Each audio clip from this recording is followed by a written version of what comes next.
Welcome to FX Options University, recorded live at the International Securities Exchange, the world's largest equity options exchange. Join the industry's top trading professionals as they provide insight and strategies for trading in the currency markets using FX options. FX options are a low-risk alternative to hedging currency moves in any market condition. So British Petroleum, we've got this leak in the Gulf.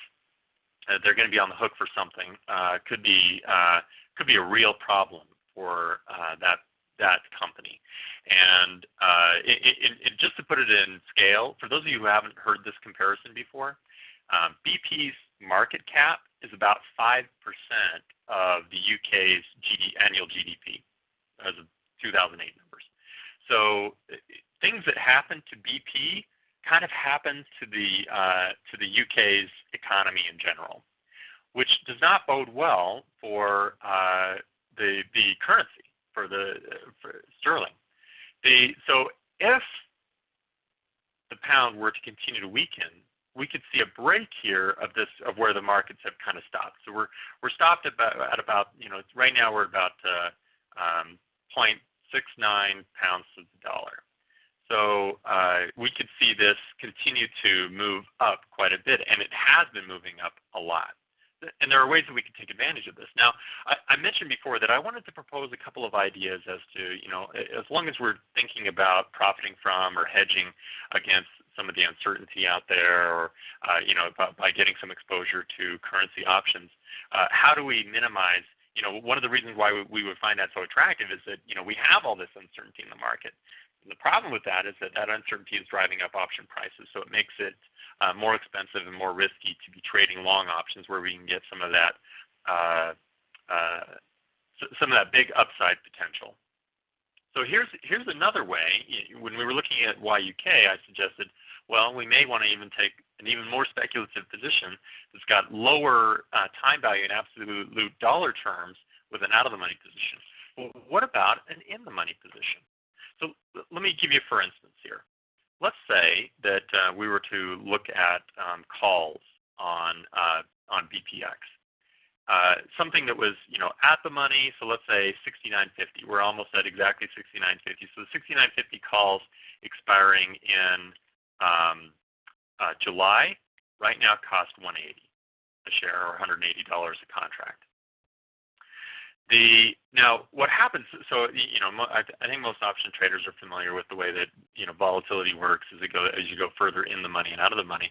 And one of the things that we can do to try to reduce the disadvantages of this amplified volatility is we can move further in the money. So let's say, for example, that rather than buying the 69.40 calls, we were to go $5 in the money, all the way down to 64.50. So down right here. So we would be in the money quite a bit, and that option is going to be more expensive in absolute dollar terms. It's going to cost us more. In fact, when I priced this particular option earlier today, it was at about $550 a share, or $550 a contract. But keep in mind that there's two components to option prices. There's intrinsic value, of which, so if we're $5 in the money, that means we have $5 of intrinsic value. And there's also extrinsic value, which, it's time value, right? It's that premium that's added to the options price. How much extrinsic value do we have, or that melting time value do we have in this at-the-money option? We have $1.80 worth. But how much do we have with this in-the-money option? 50 cents. So in both as a percentage of the total premium paid as well as absolute dollar terms, we suffer a lot less from melting time value and inflated volatility levels like we're dealing with right now when we go further in the money. Now, it does increase, obviously, it increases the cost of this particular option, but or I should say that the price of that option. So we have to think about how do we position size to make sure that a small move here that turns out to be a loser doesn't completely slant our portfolio towards this, if this position doesn't work out very well. So we'd want to make sure that we're evaluating how do we think about that position sizing and make sure that we're not getting in too heavy.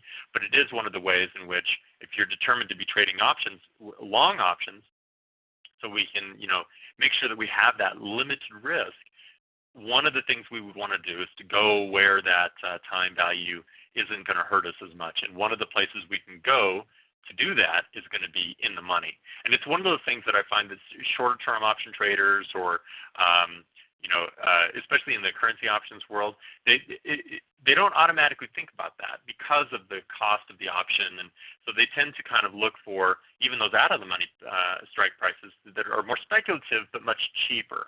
So it is one of those things that changes the paradigm or the way in which a lot of option traders think about speculating in the market, but maybe very appropriate, and you have all that flexibility to be able to handle that today. So the bottom line is, if things get worse with BP, and we currently have no idea how much worse it could get. It could get a lot worse. It's going to affect the UK, and they've got pressure coming from the other side, from the continent, with problems in Europe. And the UK's economy, although they have the advantage of controlling their own currency, they're exposed to those same risks that Europe is, and probably to a much greater extent than the dollar. So we have, on the one hand, these problems out here with BP that could have a small impact on the value of the currency. And on the other hand, we have a much larger looming issue of the European crisis bleeding over into the UK, which is further compounded because traders are moving into the dollar. So the pound could further weaken because of a strong dollar, a weak pound, and potentially problems in the oil business.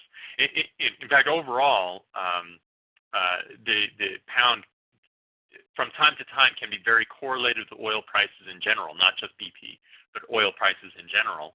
And so if we continue, so we've got another factor kind of piling on here with if economic growth around the globe in general begins to slack off a little bit, that would further compound some of the problems. I know that sterling isn't, or the pound isn't generally considered a commodity currency, but oftentimes it can act very much like one.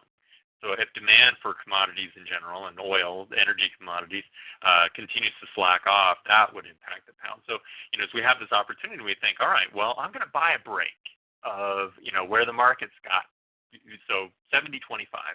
The market gets up above 70.25, let's say 70.75. I'm going to buy a call of that position, but I'm going to buy an in-the-money call so that I don't have to worry so much about that time value premium melting away so rapidly and so much of it. And this example, I think, is a pretty good illustration of exactly how bad is that time value and how can we make it better.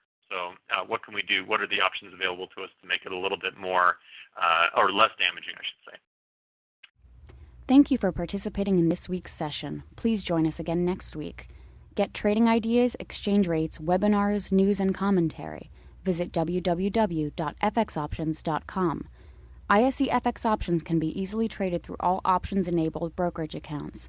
These exchange-listed securities are cash-settled in U.S. dollars and have a European-style exercise.